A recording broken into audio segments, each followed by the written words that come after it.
key number 10. Key number 10 is family. Doing some family therapy. Family therapy, I think a lot of times the first thought is the healthier the family, of course, the healthier the recovery. They become maybe even part of my support community. And that is one of the things that happens. But the research is particularly correlated to attachment theory. All of us carry relationships in our minds, in our hearts. Right here. We carry a version of our parents, our spouses, our siblings, the people who are most important to us. Maybe it's coaches and teachers. But we carry them with us. And the version we are carrying, those relationships we're carrying with us, are they critical or are they supportive?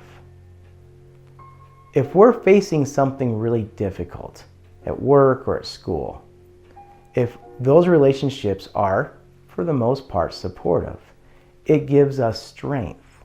We feel courage.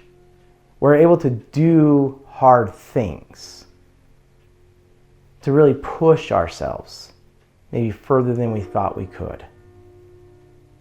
I like to do a lot of ultra running. And I love this analogy.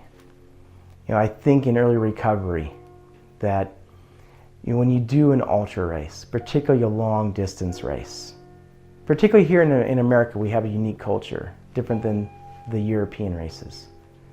When you're running 100 miles, you have the ability to have crew and to have pacers. They get to join you around mile 50 or around mile 60. And when they come join you, you're hurting. Your brain does this thing where it's called the central regulator. It's constantly watching your effort. If it thinks your effort is not worth the output or you're not capable of finishing, it will do everything in its power to demotivate you to stop. That happens in recovery too. And when you have that version of your family, they're showing up as pacers. And when they're there to help pace you, they call it emotional muling. Most races will not allow, they can't help carry water or gear or help you physically. This is your race.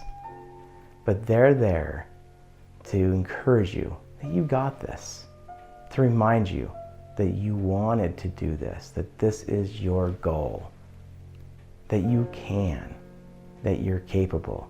They may help reassure you, your pace is just fine, you're going to finish, or encourage you to speed up because we need to go faster to make the cutoff. When we have secure attachments with our family, we allow them to play that role of being our pacer.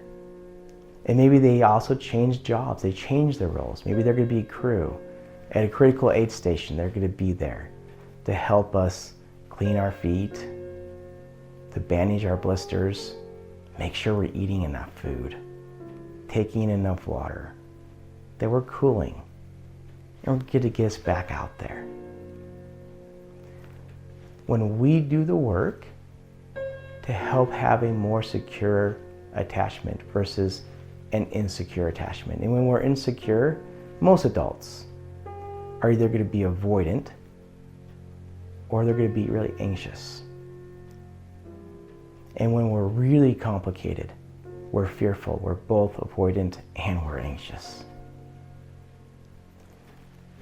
A lot of these studies show that the more family therapy we do,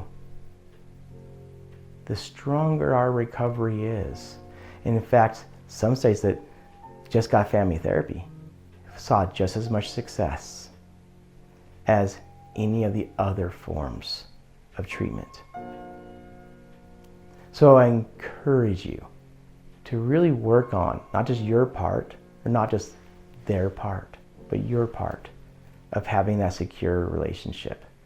And invite them to be your pacers and to be your crew as you're working towards your own recovery.